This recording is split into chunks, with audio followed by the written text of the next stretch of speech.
Okay guys, I figured I was going to do a different kind of video today. Um, this is from my perspective. I've actually got the camera and I'm looking through the camera to see what I'm doing right now. So kind of gives you a different perspective. Here's the buckle so far. This is going to go to the stock of the gun. And then this is going to be the buckle that comes into this part here. I've edge dyed that, so I don't want to touch it too much or disturb it too much. I want to let that dry. But I'm getting ready to sew the buckle. And I'm going to let this focus in and kind of show you guys how I set this up. I've done my poles for the stitching. They are in there. So, and then you can see through the other side too. So what I did to get it this way is I marked out where it's going to cinch together. Like here at these brass nails here. And I marked that out. And then I marked out where the end is going to be here. So once I did that, I came and I got my glue. And let's get the glue. I glued it up. And then I tacked these nails through it to hold it there. So that I knew exactly where I wanted my first stitches to go. They're a little bit off. But that's pretty hard to keep that straight. And remember, this is the first time I've ever made a buckle like this. So then this one was the same thing. I got where I liked it. And then I nailed them through after I had marked everything and I glued it up. Now when I stitch this, and I come back and I go through and I stitch these. I don't know if you can see all the holes, but they're all knocked in there. And I just use my stitching tongs, which here's my stitching tongs. So I want to do this off camera because I didn't know how it was going to be with the trying to knock in the little tacks to hold everything the way I wanted it to be held and stuff, and then get to stitching.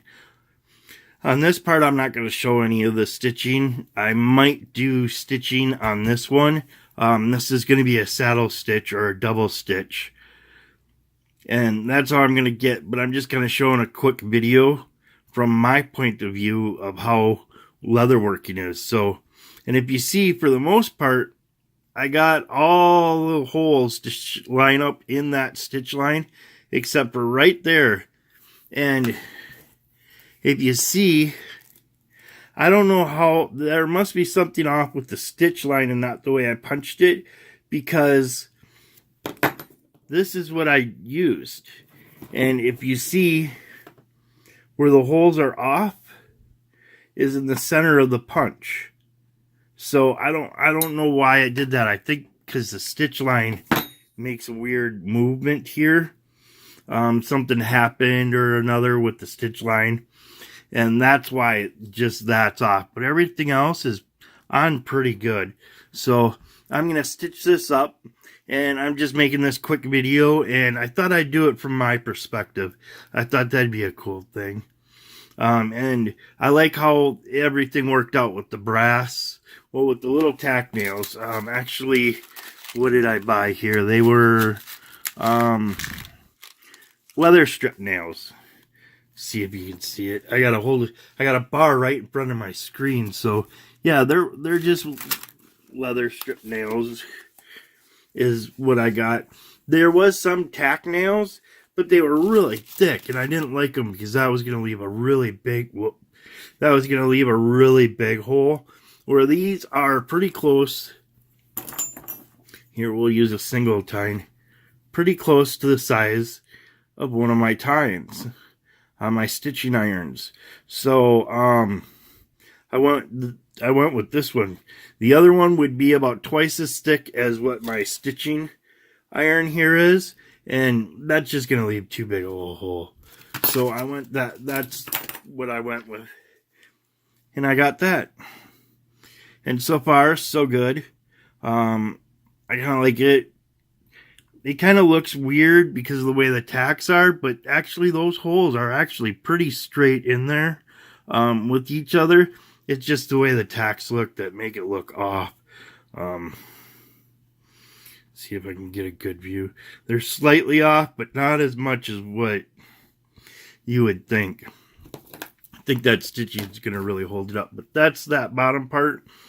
This is a quick build, so I don't have anything to worry about that.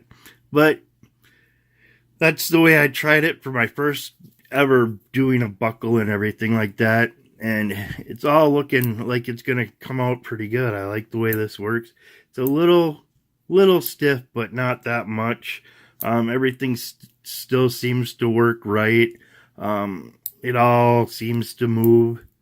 So I think that'll work out good for the customer. And then how all this is going to go. And then this part actually comes apart here at the... So it comes apart, so he can actually screw this into the stock. And then this would attach up after he's got that screwed down and situated. So that's what that's going to look like. I'm going to, like I said though, stitching off screen for right now. I'll show you some stitching on the actual other part, but this is just going to be such a quick stitching that I'm not too worried about it. Okay guys, this is my stitching pony. So I have it clamped to my bench, and I clamp it to the lower side, because if I came up and I clamped it to the top side, it would be way too tall. Even when I stand up and try stitching, it's just too tall, and it's more comfortable to stitch while you're sitting. So there's how it all goes, and it just clamps up there real quick. And then to activate the jaws, you just flip here, which changes my jaws here. And I have my other stitching pony, as you can see back there.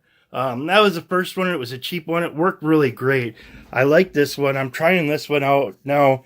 This one was only a little bit more expensive, but for the little bit more, I got a whole bunch more for this stitching pony. I can turn so I can look at things. I can tighten it up so that it won't turn with the little bolt, star bolt there. And then this is just an actuating plunger, and it just locks into place and holds it up. So that's my stitching, the way my stitch setup. And then that way all my tools can just sit up here. I've got my wax for doing the threads and stuff like that. My scissors, pliers. So I'm pretty close to being set up now, but that gives you an idea of how everything is set up and how it is when I start stitching. So I'll come back and I'll show you the start of stitching.